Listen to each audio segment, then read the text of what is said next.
Good evening. I'm Carl Schleen, Mayor of Lewiston. In the wake of the tragic and horrifying incident that occurred in Lewiston, our hearts are heavy with grief, and we extend our deepest sympathies to the victims and their families. This is a time for action, solidarity, and support. Please take note, the shelter-in-place order issued by the Lewiston Police Department remains in effect. Please stay at home and be safe. The City of Lewiston is grateful for the support and outpouring from state authorities, the community, and of course, our elected officials. Speaking tonight will be U.S. Senator Susan Collins, U.S. Representative Jared Golden, and Steve Littleson, President and CEO of Central Maine Medical Center. And now Senator Collins. Thank you, Mayor. Today is a dark day for the state of Maine. As the Mayor said, our hearts are heavy with grief. This heinous attack, which has robbed the lives of at least 18 Mainers and injured so many more, is the worst mass shooting that the state of Maine has ever experienced and could ever imagine. Today, I looked out my window in Washington and I saw that the flags had been lowered. And I realized that it had been done to honor the victims of this horrific attack. I'm grateful for the leadership of Lewiston Police Chief St. Pierre and for the bravery of the hundreds of state, local, and federal law enforcement officers who are leading the search for the killer. I'm also very grateful for all of the hospital employees who came back to work to take care of the victims, and for our first responders whose bravery was so evident. Last night, the president called me. He stepped out at the state dinner with the Australian Prime Minister to offer any help that the federal government could provide the city of Lewiston, Androscoggin County, and the state of Maine. I also, at midnight, talked to Governor Mills, who has been a pillar of strength for our state. Tom Perez, who is a special advisor to the president throughout the night, texted me back and forth, what you need, and I would tell him based on conversations that I had as he coordinated the federal response. This morning, Secretary of Homeland Security, Mayorkas, called and offered help from his department. The Attorney General also called, along with Maine's own U.S. Attorney, to offer their help. Right before I came into this building, I had a call from the Deputy Director of the FBI, who told me that there are 80 FBI agents on site participating in the search for the killer. 80. That doesn't include other people from the Marshal's Office, from the ATF, the DEA, and the Department of Homeland Security, and the Coast Guard. This has been a concerted effort at the state, local, and federal level, and everyone is determined to bring the killer to justice. To the families of those who have been injured or killed, I know that no words can fully ease the shock, the pain, and the justifiable anger that you are feeling. My hope is that you will feel the solace and strength in knowing that you are in the hearts of the people of Maine and of people throughout our nation. I'd now like to introduce the Congressman Jared Golden, who represents this area of Maine. Thank you, Senator. Thank you to Mayor Chalene as well. My name is Congressman Jared Golden from the town of Lewiston, represent Maine's 2nd Congressional District. Some of you might not recognize me because Congress has been so crazy lately. I haven't gotten a haircut in months. So sometimes things happen that bring your worst nightmares to life. Yesterday, this is what happened in Lewiston. At a time like this, a leader is forced to grapple with things that are far greater than his or herself. Humility is called for as accountability is sought by the victims of a tragedy such as this one. Out of fear of this dangerous world that we live in my determination to protect my own daughter and wife in our home and in our community, because of a false confidence that our community was above this, and that we could be in full control, among many other misjudgments, I have opposed efforts to ban deadly weapons of war like the assault rifle used to carry out this crime. The time has now come for me to take responsibility for this failure, which is why I now call on the United States Congress to ban assault rifles like the one used by the sick perpetrator of this mass killing in my hometown of Lewiston, Maine. For the good of my community, I will work with any colleague to get this done in the time that I have left in Congress. To the people of Lewiston, my constituents throughout the 2nd District, to the families who lost loved ones, and to those who have been harmed, I ask for forgiveness and support as I seek to put an end to these terrible shootings. In the days to come, I will give everything I have to support this community's recovery. Thank you.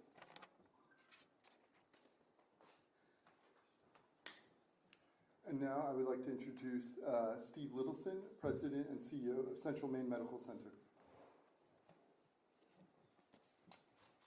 Good evening, everybody. I'm Steve Littleson, the CEO of Central Maine Healthcare, which includes Central Maine Medical Center here in Lewiston. On behalf of the 3,000 professionals and team members of Central Maine Healthcare, I too would like to extend our deepest condolences to the families of the victims of the events of last night.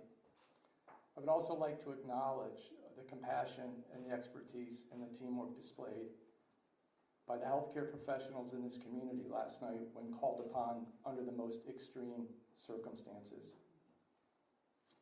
Just to give you the numbers as we have them now, I know there's been some confusion, and I would like to take the opportunity to just let you know what we dealt with and what we have currently in our hospital. All but one of the patients that were taken from the scenes last night were brought to Central Maine Medical Center. One was transported directly to St. Mary's Medical Center here in Lewiston. Of those patients, 2 were treated and discharged. One of those patients was transferred from Central Maine Medical Center to Maine Medical Center in Portland. 3 patients, unfortunately, passed away in Central Maine Medical Center last night. Of those, 8 remain now, and we have 5 patients who are in stable condition, 3 who are in critical condition in our critical care unit. Just to give you a sense of the scope of what we dealt with within a relatively short period of time, last night within about 45 minutes to an hour, we had 6 fully staffed and running operating rooms at Central Maine Medical Center caring for the wounded and the victims. The professionals that were operating simultaneously in those 6 operating rooms included orthopedic surgeons, general trauma surgeons, urologists, vascular surgeons, as well as anesthesiologists and support personnel. I would like to also express our appreciation for all of the support that we received and continue to receive even through today. First from the city of Lewiston. Secondly, from law enforcement. We still have a law enforcement presence on the campus at Central Maine Medical Center. The other area hospitals that came to our support, we needed blood transferred to Central Maine Medical Center very quickly, and 2 of the hospitals, Maine General and St. Mary's, accommodated us. Maine Med in Portland stood by and was ready to accept patients, and as you know, they did accept one of the patients that we transferred to them. And also the various community partners that came to aid and support us last night, including emergency response personnel, personnel from Life Flight of Maine, and others.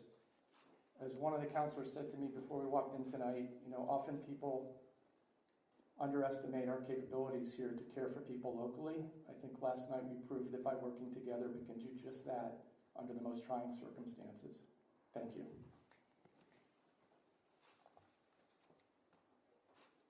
We'll take a few questions. Senator Collins, if she could move to the microphone. Senator, you just heard from Representative Barry Coolin that he has changed his mind on an assault rifle ban. Would you do the same? Well, first of all, let me say that I think it is more important that we ban very high capacity magazines. I think that would have more input and more effectiveness. We had an assault weapon ban, which I supported, that was in effect for 10 years. It applied to, I believe, 17 or 19 styles of weapons.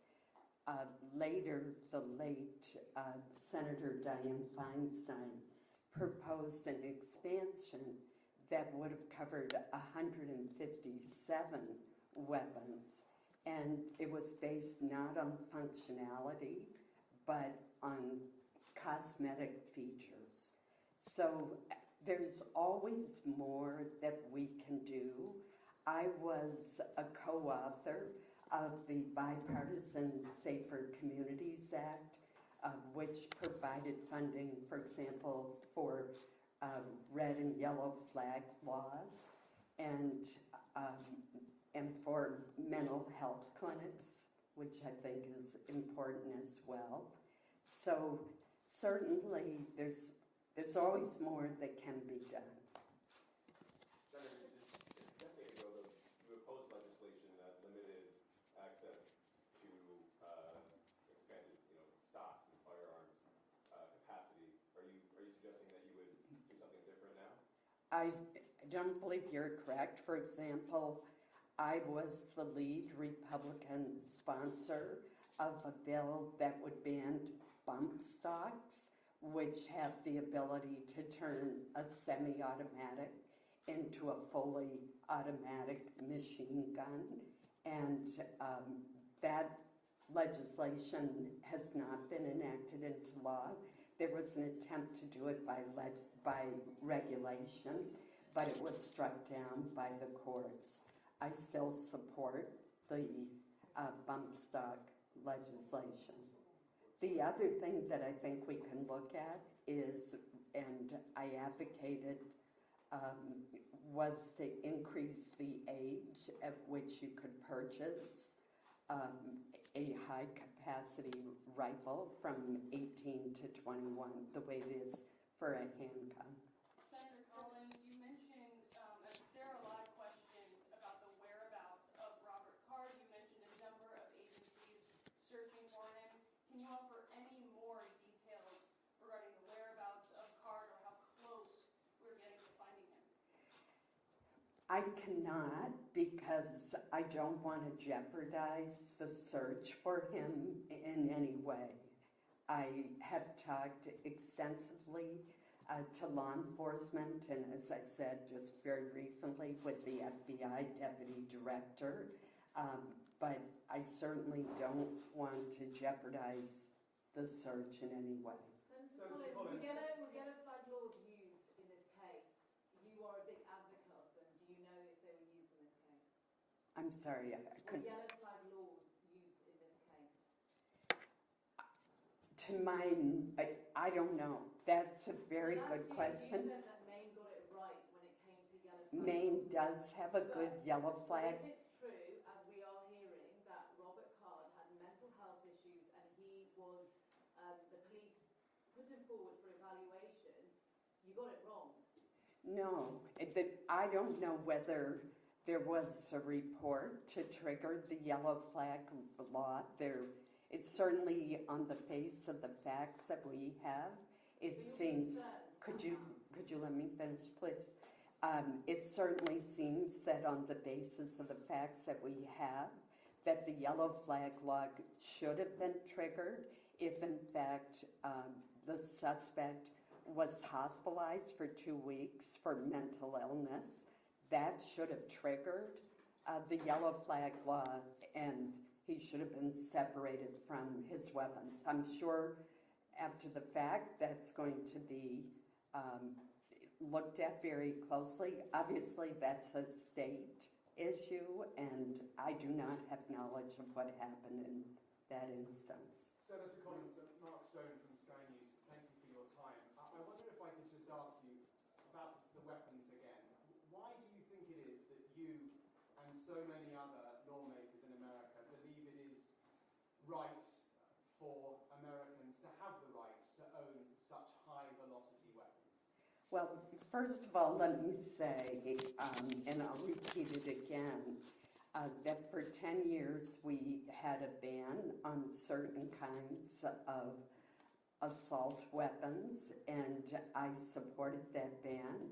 And when George W. Bush proposed that it be extended for 10 more years, I supported that effort, which did not succeed. Later, years later, there was an attempt by former Senator Dianne Feinstein to greatly expand the number of weapons that would be covered by that ban, and it was based not on lethality, but more on how they looked, on cosmetic features. And I did not think that that was appropriate. We do have a Second Amendment in our country.